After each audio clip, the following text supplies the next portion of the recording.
Alright, let's get right to it. How to get a 2024 Jeep Compass into neutral without the key, or when it won't start. If it won't start and you do have the key, just pull it out of the fob.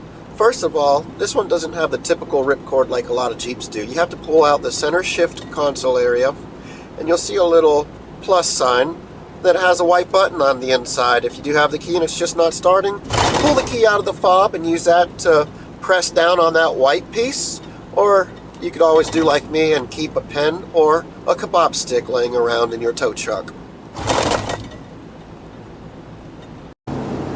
My fingers are crossed for you that the electric parking brake is not engaged. If so, you may still have to use skates.